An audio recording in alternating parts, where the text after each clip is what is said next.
Negara manakah yang mempunyai penduduk muslim yang paling besar di dunia? Saudi Arab, Pakistan, Mesir, atau Nigeria? Sayangnya, bukan dari mereka di atas. Negara dengan penduduk muslim paling besar di dunia adalah Indonesia. Islam adalah agama mayoritas di Indonesia, dengan persentase mencapai 87,2%.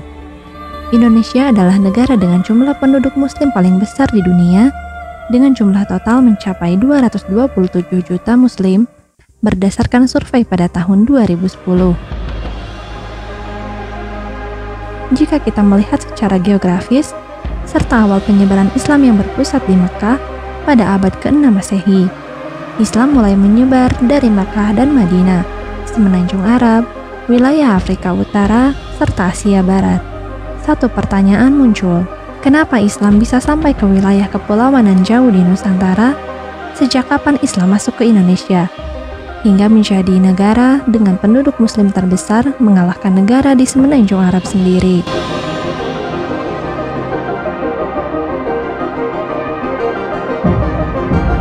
Setelah wafatnya Rasulullah SAW di abad ke-7 Masehi, wilayah kekuasaan kaum muslimin meliputi Mekah, Madinah, Baghdad, Damaskus, Aleppo, Iskandaria, serta Qairawan, hingga diteruskan oleh para khalifah Khulafaur Rasyidin, dan diteruskan oleh berbagai dinasti dimulai dari dinasti Umayyah, hingga yang terakhir dinasti Turki Utsmani. Islam terus bergerak pesat menyebar di semenanjung Arab, Afrika, dan Asia. Berbarengan dengan kuatnya kekuatan Islam serta masifnya gerakan dakwah yang dilakukan oleh sahabat, serta tabi'in dan tabi'un setelahnya, para ulama tersebar dan menyebar di berbagai wilayah. Ditambah perdagangan merupakan aktivitas yang biasa dilakukan oleh orang Arab sebelum dan sesudah mereka masuk Islam. Para pedagang muslim biasa menggunakan jalur di pesisir Asia, dimulai dari wilayah pesisir Malabar India, yang terbukti 1 abad kemudian pada zaman dinasti Abbasiyah, sebagai wilayah India menjadi muslim. Lalu menuju ke Asia Tenggara. Inilah jembatan pertama Islam masuk ke Nusantara, karena jalur perdagangan Nusantara merupakan jalur favorit yang sering dilalui pedagang Arab sebelum dan sesudah Islam.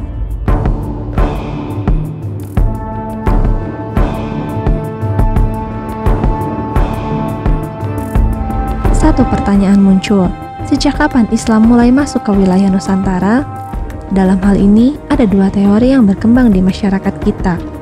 Teori yang mengatakan Islam masuk ke Nusantara pada abad ke-12 Masehi melalui pedagang dari Gujarat India yang kebanyakan didukung oleh kaum orientalis seperti J.P. Muqaddam, sejarawan Wintes, yang kemudian dikembangkan oleh Snowford Grange. Ada pula teori Persia dan teori Mekah yang menandingi teori Gujarat dengan bukti-bukti pedagang Arab yang biasa melakukan perdagangan ke wilayah Nusantara sebelum dan sesudah Islam. Islam sudah masuk ke Nusantara pada awal abad ke-7 atau 8, atau pada saat zaman Utsman bin Affan, serta pada dinasti Umayyah dan Abbasiyah. Ditambah dengan orang-orang India yang sudah menjadi muslim terlebih dahulu dan melakukan perdagangan di Nusantara. Islam masuk dari abad ke-7 hingga abad ke-8 Masehi ke Nusantara. Dibenarkan dengan ditemukannya batu nisan seorang wanita muslimah yang bernama Fatimah binti Maimun di lereng dekat Surabaya yang bertahun 475 Hijriah atau 1082 Masehi. Pelaut terkenal asal Italia bernama Marco Polo pernah mengunjungi wilayah Nusantara pada tahun 1292 dan membenarkan hal tersebut, sedangkan menurut laporan seorang musafir terkenal asal Maroko yaitu Ibnu Battuta yang mengunjungi Samudra Pasai dalam perjalanannya ke negeri Cina pada 1345 Masehi.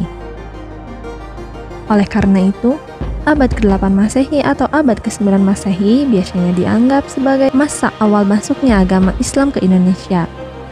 Daerah yang pertama didatangi oleh Islam ialah pesisir Sumatera, dan bahwa setelah terbentuknya masyarakat Islam, maka raja Islam yang pertama berada di Aceh, yaitu Kerajaan Samudra Pasai yang terletak di kampung Samudra di tepi Sungai Pasai dan berdiri sejak tahun 1261 Masehi, dan terus berkembang hingga Kesultanan Malaka pada abad ke-14 sampai dengan ke-15 Masehi, dikembangkan oleh Sultan bernama Muhammad Iskandar Shah 1424 Masehi sampai 1444, dan terus berkembang hingga ke abad 15 oleh Kesultanan Malaka di Semenanjung Nusantara dan Malaka. Pada abad ke-14, Islam sudah berdiri di wilayah Nusantara, Malaka, Brunei, dan sebelah barat Filipina.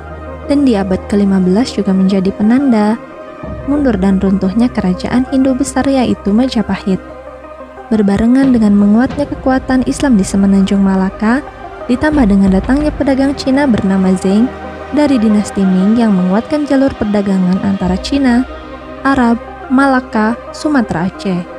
Dengan kuatnya sistem perdagangan dan melemahnya kerajaan-kerajaan Hindu dan Buddha, serta akhlak yang dicontohkan oleh orang-orang Muslim, sedikit demi sedikit banyak kerajaan Hindu dan Buddha masuk dan menerima Islam sebagai agamanya.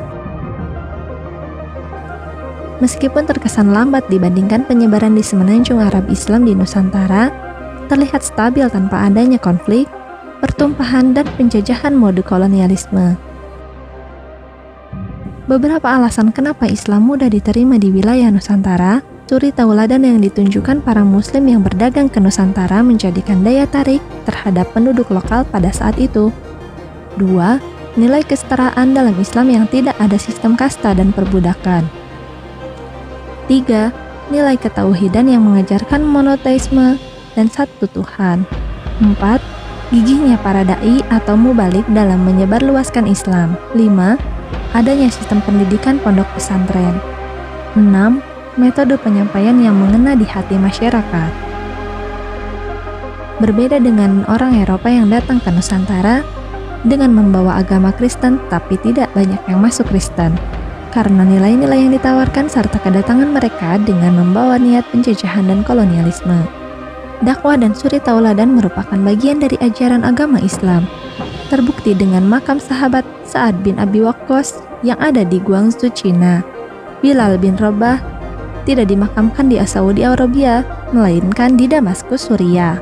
Serta Abu Kasbah berdakwah dan dimakamkan di Tiongkok. Ini membuktikan bahwa para sahabat Nabi Muhammad SAW memilih berdakwah ke seluruh penjuru dunia, dibarengi dengan suri tauladan dengan menunjukkan nilai-nilai kebenaran dari agama Islam, berupa akhlak dan tingkah laku serta ketakwaan dan keimanan kepada Allah Subhanahu wa Ta'ala.